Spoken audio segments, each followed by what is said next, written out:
Welcome to The Explainer. Today, we're jumping right into a really pivotal story from Surah Al-Baqarah. We're going to look at the trials, the big mistakes, and the incredible boundless mercy that was shown to the children of Israel right after they escaped from Egypt. So here's what we're going to cover. It's really this powerful cycle you'll see. We're going to look at the huge test the Israelites faced, as a brand new nation. We'll talk about their repeated mistakes, and then the amazing part, the incredible, constant mercy of Allah that came after every single slip-up. All right, let's get right into it. Picture this. The children of Israel are finally free. They've been saved from Pharaoh, the sea literally parted for them, and now they're in the Sinai. But this freedom, it's not the end of the story. Not at all. It's actually the start of a massive test, a test of who they are as a nation and a test of their faith. So the stage is set for their very first major test. What happens is Allah calls Musa, alayhi salam, up to Mount Tur. He's going to be there for 40 nights to receive the law. And this law, it's basically the Constitution, the divine rulebook for this brand new nation. But think about it. For those 40 nights, their leader is gone. He's up on the mountain receiving this incredible revelation. And the people, they're left on their own. And right there, in that moment, that's when the real test begins. A test of their most fundamental belief, the oneness of God. And, well, it's a test they are going to fail. Big time. And this brings us to the first major spiritual breakdown of the Israelites as a free people. This wasn't just some small mistake. This was the big one, the ultimate sin of shirk, associating partners with God. Maulana Ma'odi's commentary here is super helpful. It gives us some really important context. He points out that this whole worshiping a golden calf thing, it didn't just come out of nowhere. The Israelites were living in Egypt for a long, long time, and they were surrounded by these polytheistic cultures where, bull worship was the thing. So Maulana calls it a sickness they had picked up. It was like a spiritual relapse, falling right back into the exact same darkness they were just rescued from. And right here, we start to see this incredible theme, a pattern that's going to repeat over and over in this story. Even after a sin this huge, it's literally the worst sin you can commit. What does the very next verse talk about? Forgiveness. Just like that, the door to Allah's mercy is wide open. The hope was that maybe, just maybe, this would be the thing that finally made them grateful.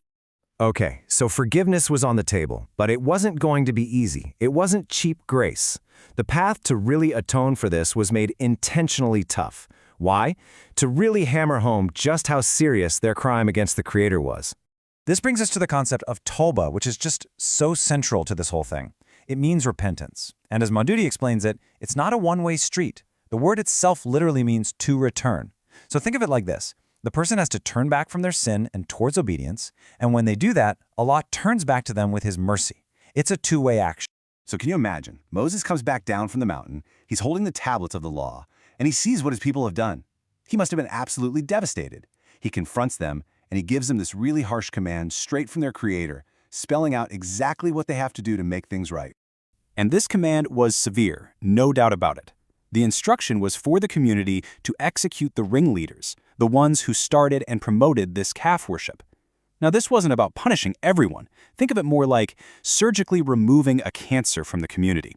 It was about purifying the group and showing that their repentance was just as serious and decisive as their sin had been. Okay, so you would think, right, after going through all that, after being forgiven for this massive sin, you'd think they would be humbled. But no. Incredibly, almost immediately, a group among them shows this stunning new level of spiritual arrogance. And their demand, it wasn't some honest question from someone seeking truth. No, the commentary makes it clear this was a challenge, a defiant one. Think of everything they'd already seen. The plagues in Egypt, the sea splitting in two, and after all that, they're demanding to physically see God before they'll believe? It's just a sign of complete spiritual immaturity. And the result? It was immediate and devastating. A thunderbolt struck them right then and there. And there's that cycle again, right? You see it? A terrible mistake, divine justice, and then, boom, immediately followed by this incredible, unimaginable mercy. Allah actually brings them back to life after they were struck dead. Why? To give them yet another chance. Another chance to get it right, to learn the lesson, and to finally be grateful. So even with this constant cycle of sin, repentance, and then more sin, Allah's care for them never stopped. It's amazing when you think about it. In fact, while they were just wandering around in the barren Sinai desert, he sent down these miraculous blessings, things that kept their whole nation alive. Just try to wrap your head around this. You have a huge population, maybe millions of people, out in the middle of a desert. There's no shelter, no farms, no infrastructure, nothing. And what does Allah do?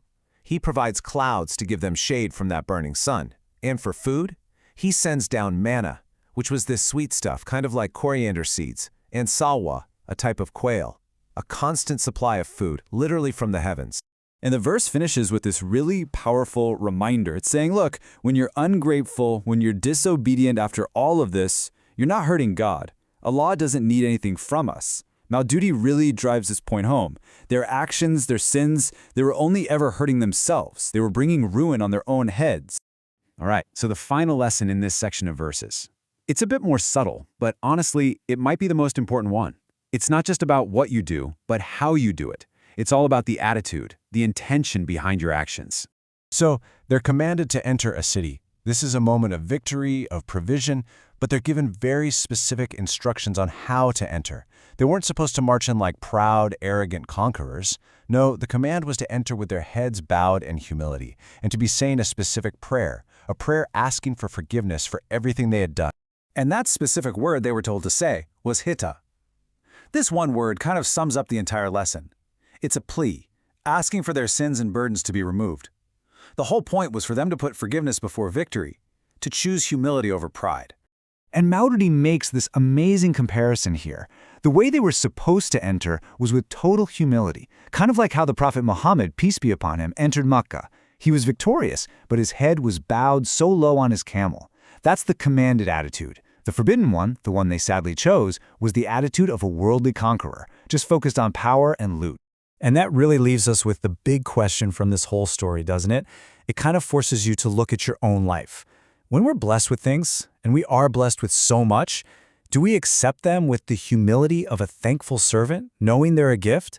Or do we fall into that trap of arrogance? Do we start acting like we're entitled to it all, and in doing that, risk our own spiritual downfall? It's something to really think about.